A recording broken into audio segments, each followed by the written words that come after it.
Happy Tuesday, everybody. Welcome to Church at Home with Rachael.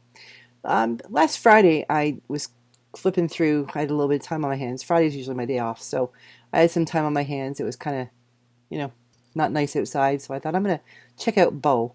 And so I was watching a podcast of Beau, The Roads, with his podcast or his live stream with Jessie Gender, and you're talking about the Orville, and not really sure what that was about. I picked it up as I watched, I understood, but something really struck me. I think it was Jessie mentioned the words bodily autonomy, and she was talking about trans people and all of those things around, the people, unless you are in that world, it's really difficult to understand. And it's, as much as it's become a very quite a mainstream thing, there's a whole probably quite a few members of our generations that have no clue what this is all about. My first reaction to that, thinking that, was, that people have no clue what it's all about, is why do they need to? Like, I'm thinking about my own parents, or my grandparents are gone, but thinking about them, like back in the day when we didn't talk about sex. Like, that was taboo. We just didn't talk about it. We certainly didn't talk about whether somebody's sexuality helped them to lean toward liking someone of the same gender or not. I think the first time I really thought about somebody being homosexual was probably when I was in high school. And we had a girl in our class, her last name got shortened to homo. And it was really thought it was funny. Except me. I hadn't known her from kindergarten. Everybody else did. And so they all just went along with that. And for me, hearing that, it was like, oh my heavens, like, that's just wrong on so many levels. And then meeting, kids who played hockey for my dad and things, and it wasn't talked about, but we all sort of knew that he maybe wasn't, that player wasn't maybe so masculine, or he was light on his feet, an incredible skater, but he was really a figure skater. And looking back, I'm embarrassed. I am mortified by how we talked about things and how we treated people.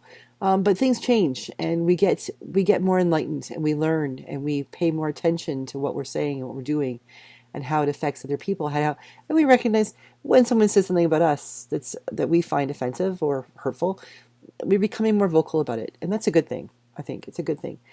It's also a great thing that in our society today we're becoming more and more aware of what we're not aware of, if that makes sense. It's like not knowing what you didn't know.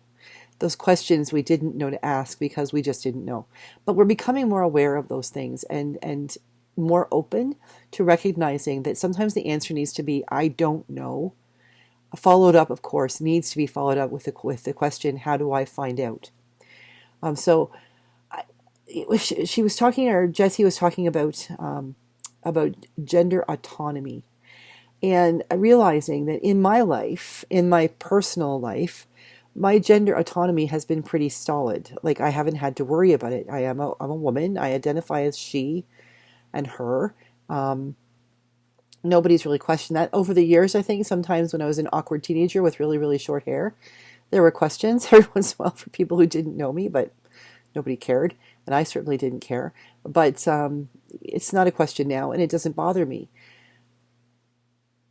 However, she talked about trans in a way that I understood but hadn't really thought of before. If somebody had asked me for a definition, Jessie talked about trans being when you are being forced or expected to identify as something that you don't identify as. And it does not mean that you necessarily have to have the surgery. Back about probably a month and a half ago, I did a video about my friend Sam, who went from being Samantha to Samuel, and that process of what it was for him to realize that he was trans, and that he all of his life identified as a guy, even though his body and society identified him as a girl.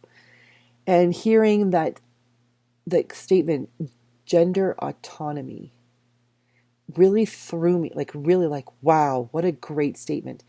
Or bodily autonomy, because really, isn't that what we've been talking about across the political field for the last little while? And I'm not trying to downplay anything, but think about this. Bodily autonomy means that we have the right, in my mind, it means we have the right to determine what happens to our own bodies, how we choose to present our bodies, how we choose to deal with our bodies. Everything, autonomy is ours to deal with, ours to choose, ours to let other folks know.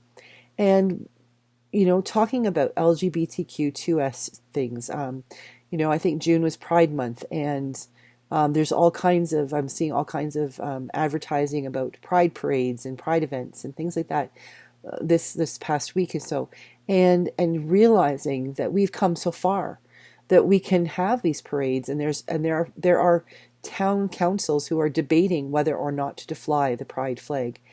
Um, I personally, I don't think it should be a debate anymore. It should just be a, yeah, you should. If you fly other flags, then you should be flying the pride flag. But at least the conversation's happening, which many years ago, and maybe even last year for some places, the conversation wasn't even happening. So that's a step in the right direction. It's not the end goal, but it's a step in the right direction. And when that flag is allowed to fly, it really does take that next step toward bodily autonomy for individuals who do not fall into what used to be considered the norm of heterosexual, um, a male or a female. I'm wondering how quickly it's going to become that male and female is no longer the norm. When will we stop talking about that? Not stop talking about Canada as being a white Anglo-Saxon Protestant country. We aren't. And the truth is we never have been. So let's just drop that and get on with life. But this bodily autonomy, whether it's about your gender identity, your sexual identity, and I want to draw a line between those two. I may not, as a heterosexual female, I haven't got the right to talk about it, but I'm going to anyway. I think that there is a difference between gender and sexuality. I think your gender is your gender. If you're a male, or you're female, or you're trans, or however you identify, what you believe yourself to be. But I think that's separate from your sexuality. Because just because you are a guy, we now know that that does not dictate that you will necessarily be sexually attracted to a girl, or vice versa. Because we do know that guys can be attracted to guys and girls can be attracted to girls, and that can happen, and that can happen even when a person considers themselves to be heterosexual. Every once in a while, we all find that moment when we're thinking about that person who's of the same gender, and it doesn't mean the world's going to stop turning. It means we're human beings with an appreciation for other human beings. Yeehaw, not a big deal. But the thing is that at least where we live, at least where I live, I have the right to think those things. I have the right to have autonomy of my own body. I can choose who I would like to pursue relationships with. I can choose who I will allow to touch my body, or whose body I would like to touch, as the case may be. Things like that. Those are choices that I get to make for myself, as long as it's only about myself. I can choose to want to touch another person, but if they choose they don't want me to touch them, then I have to abide by that, right? Makes sense. But bodily autonomy doesn't just mean about, I don't think that's just about sexuality. It obviously, for women, absolutely should be, in my opinion, bodily autonomy should extend to their right to choose what happens to their body or not. Roe v. Wade, whether or not they go into a doctor and have a private conversation about possible options and things like that. Contraception, whether a woman or a man chooses to use contraception, and what kind and to what end is a personal decision. I think it falls under the rule of the auspices of bodily autonomy. And I'm going to push the envelope a little bit and suggest that bodily autonomy means the right to not get shot. That if you have bodily autonomy, it means you should be able to choose to be able to keep your body in a safe place. And right now we're seeing south of the border way too many. We heard all about Chicago, the suburb of Chicago, Highland Park, I think it was, where people were killed. A couple was killed with a 2-year-old child. And a couple was killed. An 8-year-old boy is now paralyzed. None of those people were able to exercise their bodily autonomy that day. But the fact is that there were 6 or 7 other mass shootings that day on July 4th in the United States, plus whatever was happening in Canada and around the world. We have become a society that is becoming more and more aware of individuals and people and how that we're all different. But I think we need to become more and more aware of the importance of allowing people to have safe bodily autonomy.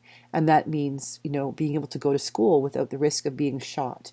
Even like people shouldn't be able to drive drunk or high because you put your own bodily autonomy, but also the others on the road, on the sidewalks, in other vehicles, at risk as well. Bodily autonomy needs to be something that we appreciate and we respect. Because if we can respect others' bodily autonomy, then we're working toward a world in which others will respect ours. Because ultimately, is that not what we should be doing? We should be loving others as we love ourselves. And if we want that kind of respect and ability to choose for ourselves and take care of ourselves for ourselves, then we need to offer the same for everybody else. So just some thoughts on bodily autonomy, and a thank you to Beau on the roads for sharing Jessie Gender. I didn't know who that was. So my world was opened up yet again this weekend. Have a great day. Exercise your bodily autonomy gently and acknowledge and respect others too. I'll see you again tomorrow for Church at Home with Rachael.